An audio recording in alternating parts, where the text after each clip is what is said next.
War Thunder recently announced an overhauled radar, and today we will talk about it. They didn't overhaul the radar completely, rather they added a radar control screen, adding many features and making it easier for every anti-air, which I personally would count as an overhaul. You will be able to assign a key to this button or just click it manually to open this kind of interface. In the center of the screen you will see the plant position indicator, but I will use its abbreviation PPI over the course of this video. The PPI is basically a top-down radar view, making it easier to spot multiple targets. Each target has its own special index that stays saved until the target is lost. When it's detected again, it will receive a new index. In addition, for advanced radars with TVS mode and NCTR capability, the target mark contains information about the speed vector, which is displayed via a small line, and the type of the aircraft, which is the mark of the aircraft. These types could range from planes to helicopters to launched missiles. If you click a target on the PPI, your sight will aim at the clicked target. On the top left of the screen, you see your sight. This can effectively be combined with the PPI screen by clicking a target and following not just with the radar and screen, but also with the sight. Below it you have the elevation azimuth indicator, which obviously indicates the elevation and azimuth of every target on the radar. It is a little confusing looking at it, but I think after some time it will be easy to understand. Below the PPI you have the fire and radar controls. Nothing more I need to say there, I think. That is basically it. Many things in this window I'm not able to fully understand yet, but after playing with it, I'm sure I will. If you don't mind, you could try explaining to me how the small line is displaying the speed or what exactly the azimuth is. I'm guessing it's like a compass on a small window.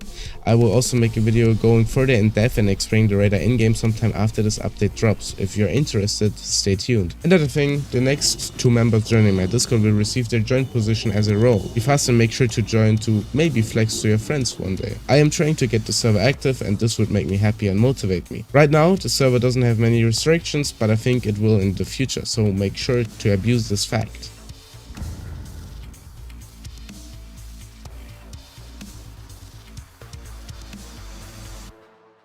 A trusted leaker leaked multiple 5th generation stealth planes and high-tech tanks coming to this game very soon. All of these work-in-progress vehicles are planned to come towards the end of this year. F-22A, the pinnacle of stealth aircraft, one could argue, featuring one of the smallest radar cross-sections and 2D thrust vectoring, making it super versatile with a great radar for long and short distance fights. If flying low, the F-22 will probably reach Mach 1.4. Every single F-35. No, not the Saab F-35, which is coming next update, the American F-35, the technological marvel of stealth aircraft. This plane would have the smallest radar cross-section but would be rather small itself. It would probably be present in almost every tech tree and most efficient for air support and ground battles. Officially, under perfect circumstances, which aren't known, the F-35 could reach Mach 1.6. The Su-57, the plane famous for being a stealth dogfighter and having the radar cross-section of the Armata, which exact variant is known, but since I feel like compared to the others this would be too weak, they will add the Su-57M, which is an improved version featuring a new engine, probably also offering better stealth. As far as I know though, the Su-57M doesn't have 3D thrust vectoring like the regular Su-57 has, making it a little worse for dogfights. On its optimal flight ceiling, it should reach Mach 1.22. The J-20, don't know much about this plane, but it's the only stealth plane that has canards and delta wings as far as I know.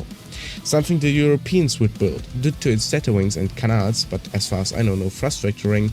I could imagine it being similarly as good in dogfighting, just a little better than the Rafale or Gripen even. It can reach Mach 1.7, though under which conditions is not known. Why F-23? Possibly an event vehicle, though this is not confirmed or leaked at all, just my speculation since the F-22 is coming. A stealth plane as an event vehicle would be crazy, so my guess is probably far off. Many would say this plane is superior to the F-22. I watched some videos about it, but barely remember. I think it had better stealth than the F-22, and apparently is also faster, with officially Mach 1.8, but probably even Mach 2.45. Under which conditions is unknown.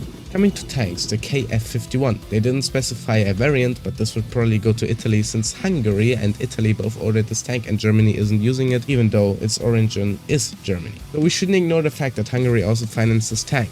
It has a variant with an unmanned turret, the KF-51U. This tank would be an absolute menace, I can guarantee.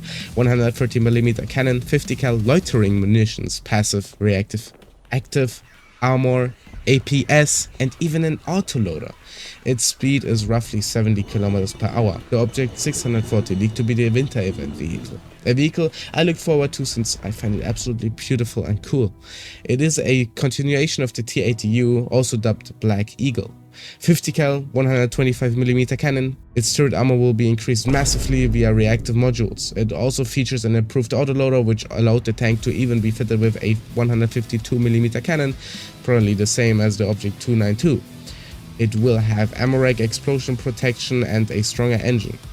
On its sides and front upper plate it will feature Contact 5 ERA, while on its turret it will receive Cactus ERA, which is, as far as I know, not yet in game. According to the Cactus producer, the turret front should offer 1160mm of protection against kinetic munitions, while it will offer 1710mm against heat munitions. If that's implemented, this thing's armor will be insane, but also heavier compared to the regular T-80U.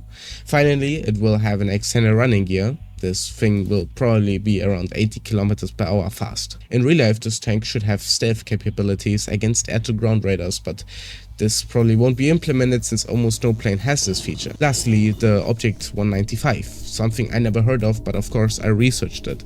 It's something never used in the Soviet tank doctrine, a fully digital unmanned turret using a 152mm cannon and a coaxial 30mm. This cannon could punch through 1024mm of armor at 2 km distance, and a heat shell could punch through 1500mm of armor. It's even rumored to be able to use a special variant of the 3BV3 nuclear shell with 1 kiloton of TNT equivalent. This will not come in game, I can almost guarantee. Otherwise, it also features a ground radar and next generation thermals, as well as an electro-optical sight. It has an armored capsule offering the crew protection in case of ammo rack explosions and features APS. The composite armor of this thing is speculated to be as strong as the one on the T-14, but it still uses Contact 5 ERA, which the T-14 doesn't use. Sadly, this tank was replaced in 2010 with the Object 148, which ended up being the T-14 Armata. This thing was developed since the end of the Soviet Union, but development basically halted when the Union fell due to debts. It will probably be around 75 km fast. Please leave feedback. Also, shout out to Sigma Alex, but that's it for today. Goodbye.